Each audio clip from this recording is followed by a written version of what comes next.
So, Johnny Mac, we just got into, the Eagles are on Sunday Night Football, and they're asking who is the greatest Eagle. We kind of took our own spin and just kind of went different positions and threw some things out there. And we had a couple of little debates, but I think the big one would be who's John McMullen's quarterback for the Eagles all time? All-time quarterback? Well, I think you have to put longevity in it. And we don't want to go back, I assume, to Norm Van Brocklin. So, well, this is why you were good for this conversation. You got me 40s, you got Ryan in his late 20s, and I won't give away your, ledger there, but late 20s for Johnson. You would be helpful to kind of like some of these guys that we might have missed. Like the 80 team, I don't really connect with all that much.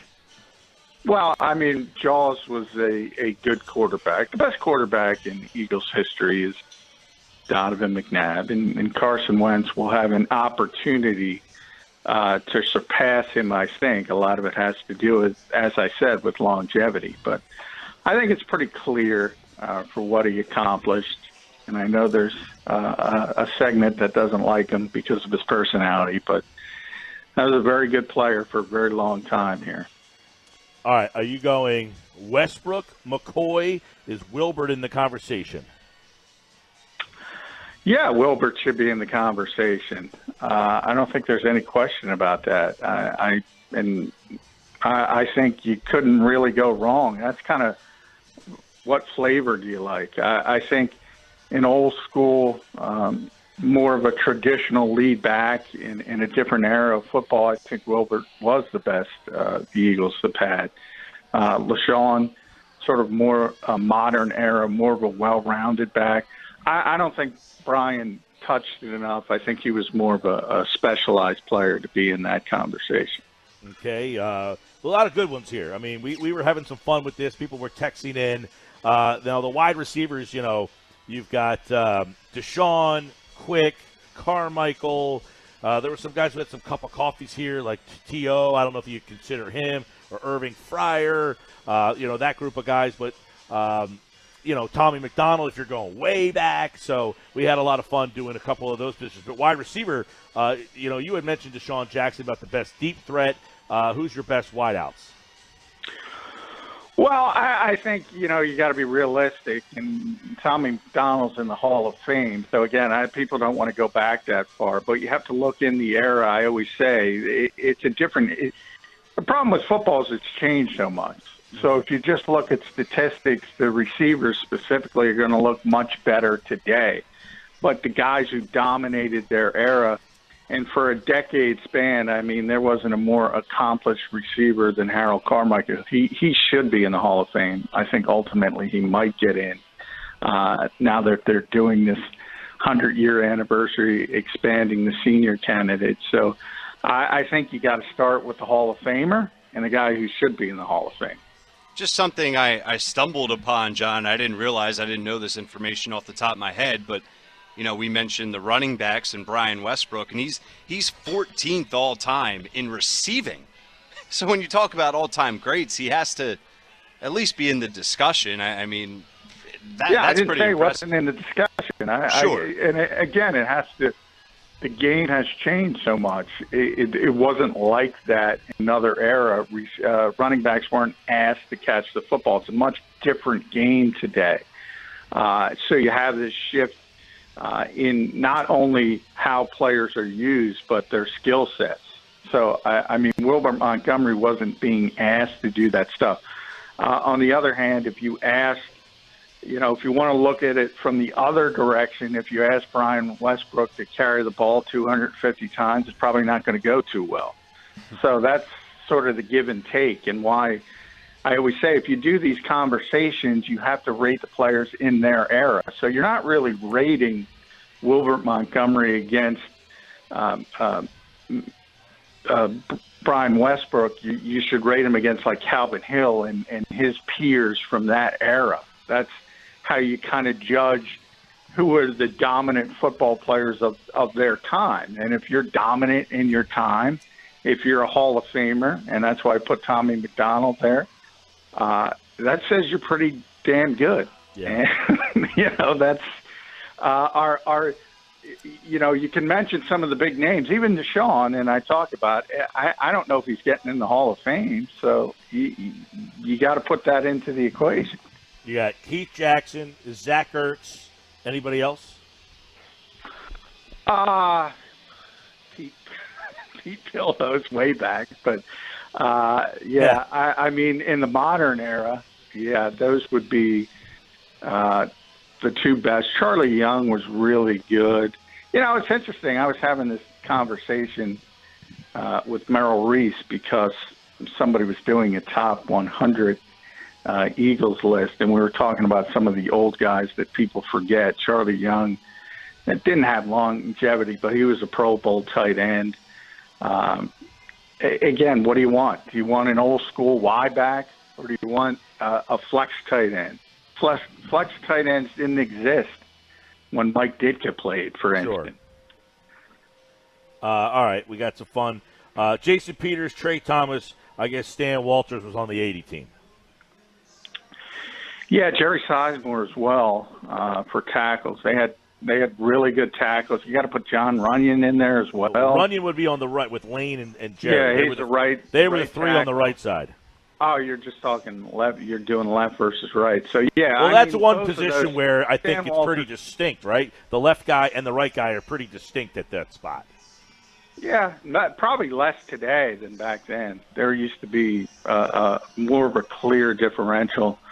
Now right tackles are probably more important because there's so many pass rushers on the strong side. Typically, they were weak side pass rushers. So again, the game has changed. But yeah, any of those names, Stan Walters, Thomas was certainly more talented, I would say, than Stan, and Jason Peters is going to be in the Hall of Fame. So at the end, it's going to be Jason Peters. So, all right, we threw a lot of now, on the defensive side, you got, of course, Reggie. Now, we were going through Hugh Douglas, Trent Cole, Clyde Simmons as your other end on the other side of Reggie. Now, Reggie might be the best player in the history of the – he might win this award when they do it on Sunday night, I guess. I don't know if they're going to unveil who it is, the greatest Eagle of all time, but Reggie would have to be at the top of the conversation. Yeah, he's certainly the greatest Eagle of all time, and I bring up this conversation again I had with Merrill. The greatest Eagle of all time is Chuck Bednarik. Reggie might be the best player, but when you talk about longevity and you talk about a lot of his career and his biggest success, Super Bowl came in Green Bay, also ended in Carolina. So I think you do have to take that into account, and you can't put him in place of one of the legendary players of all time. So that's the way Merrill wants. I'll default to him and say Chuck Bednarik should be number one overall. All right. Fletcher Cox, Jerome Brown. I don't know if there's Mike Patterson, Bunkley. Those were some high first-round picks. But Cox and Jerome, would that be a tough duo to block?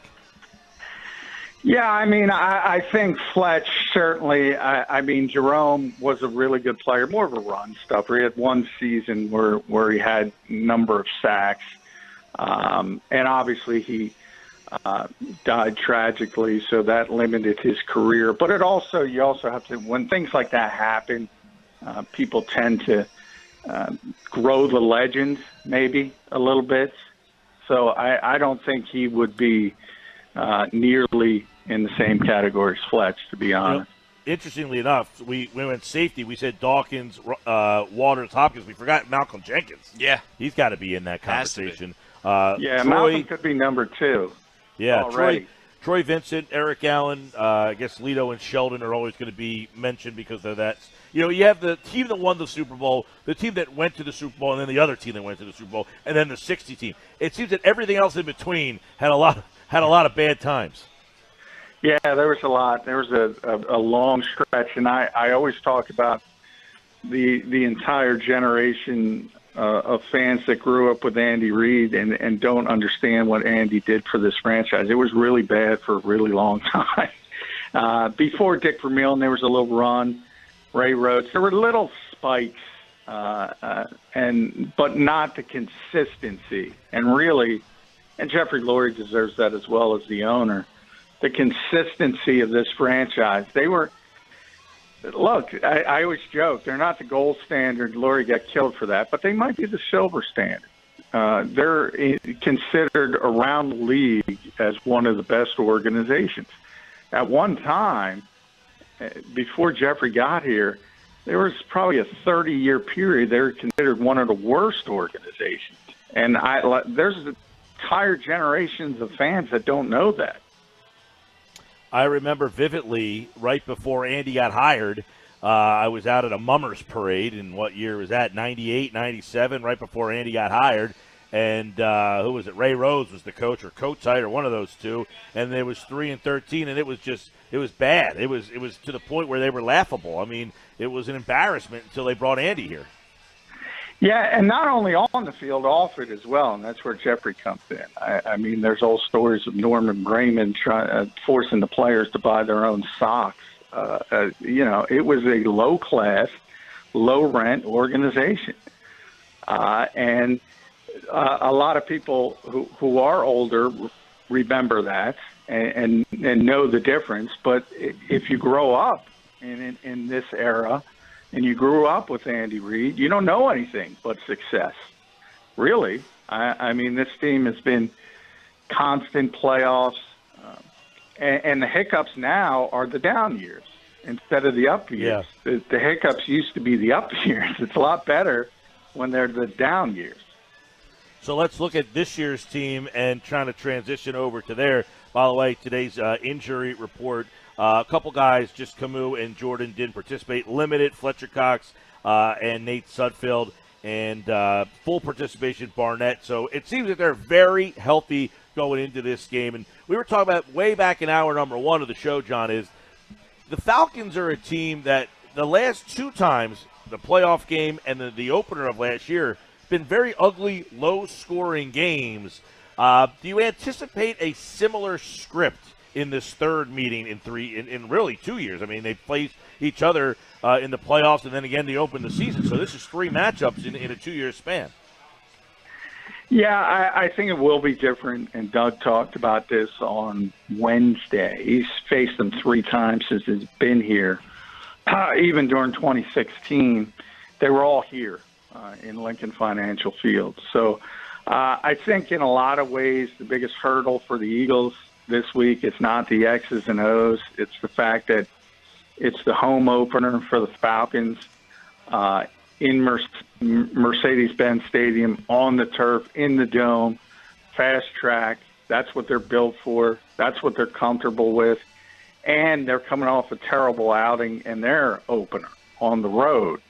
So they're going to be cranky, and they're going to want to do everything to change the narrative of what will turn really bad if they go 0-2. So you look at spots on an NFL schedule, this is not a good spot for the Eagles, just from the atmosphere, the environment. Again, where it is, the success has been here. And we always talk about the fan base not liking Jim Schwartz.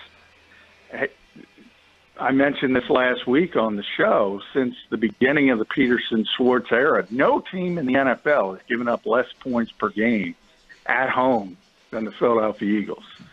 But they haven't been that successful on the road. And most teams aren't, but it's been pretty glaring at the differentials. So I think the spot is difficult for the Eagles this week. I really do.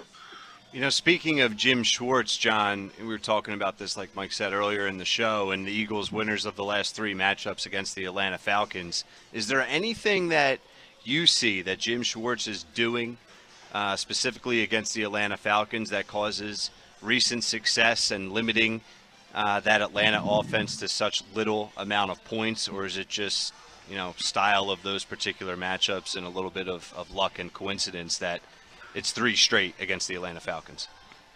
No, I think it has most to do with all those games, as I just mentioned, were at Lincoln Financial Field. It's tough to play here. It really is. And one of the strengths of the Eagles is one of the weaknesses of the Falcons, and that's their defensive front against Falcons' offensive line. So if you get Matt Ryan off his spots, if you hurry him up, he can make mistakes. You saw last week in the opener. That's what the Vikings did against him. But again, the game was in Minneapolis. It wasn't in Atlanta. They're a completely different team in that stadium, and that's your biggest concern. Do you have the same advantage? You obviously don't have the same advantages as you do at Lincoln Financial Field. So it becomes more difficult. Can the Eagles front get pressure with 4? That's what Jim wants to do every week, but more so it's always more important against the Falcons because you just look at their receivers, and it's Julio Jones, it's Mohamed Sanu, it's Calvin Ridley. And if there's one thing you were going to point at in the opener against the Redskins, that secondary did not hold up against Case Keenum. And that was Case Keenum and Terry McLaurin and Trey Quinn. And this week it's former MVP and Matt Ryan. It's Julio Jones. It's Sano. It's Ridley. That's a big difference. So with that big difference approaching on Sunday night, what has to change and what do you anticipate will change as far as the Eagles' approach on defense, personnel, or anything else that you saw in Week 1 where you're looking at this Week 2 matchup kind of shaking your head a little bit or a little nervous that it could be trouble if they don't make the proper adjustments? Yeah, I think they got to get home with 4, as I said. And Jim said that the coverage has got to be better. Simple as that. Coverage has to be better. We'll see. Jim said Ronald Darby wasn't about a pitch count. When I asked him the question on Tuesday, it had more to do with him cramping up. You would figure cramps are not going to be as much as an issue indoors. So maybe that helps a little bit, and you have more structure. It'll be interesting to see who he decides to play opposite Darby, whether it's Rasul or Sidney Jones, because you can point to really bad plays for both of them. And the communication was great between those two and Rodney McLeod as well, and throw Ronald in there in that group as well. So I think the communication on the back end, everything on the back end has to get better. It wasn't good. And when you're looking at perhaps the best wide receiver group in the NFL, it's got to get better. John, I feel like the last couple times they've played, not only have the game's been in Philly, but there's also been some key injuries for Atlanta, right? I mean, they've had some injury issues. Now they lost their first-round pick on the offensive line. I feel like their offensive line has been shaky in some of these matchups. And, is this a Falcons team that is, is healthier than they've been in the last 2 times they've met? Well, no, I don't think so. As you mentioned, Chris Lindstrom is going to be out for a while. But let's be honest, they were not good with them. They don't have a good offensive line. That's one of the reasons they drafted 2 offensive linemen in the first round. A lot of people thought they overreached for both. I would be in that camp. They're not very good with them. They're not going to be very good without them. That's their biggest concern. That's their biggest issue. And that's why playing at home helps. When you're on the road, if you think about it, and you have to use silent counts with a bad offensive line, you can see the type of disaster that could potentially happen. So that's another advantage of being at home field. You don't have to worry about that kind of stuff, and that just half a tick can make the biggest difference as far as how much dominance the Eagles' defensive front has against that offensive line, because they should dominate. But that doesn't necessarily mean you win the game, because other things have to come into play. And as I just mentioned, there's other aspects where the Falcons have the advantage, most notably with those receivers against the Eagles' secondary. Well, we will look closer at the matchups tomorrow. Johnny Mack will be back. Football at 4 tonight. We've got Thursday Night Football. It's Panthers and Bucks, and, of course, you can hear that game right here on 97.3 ESPN. It follows the Bruno and Mays Countdown to Kickoff show, which is at 6 o'clock tonight. McMullen, Colin Thompson, and the crew will be breaking this game down from all angles, and then tomorrow's football at 4. Follow him at JF McMullen on Twitter. All right, Johnny Mack, we'll talk tomorrow, pal. All right. Thank you, guys.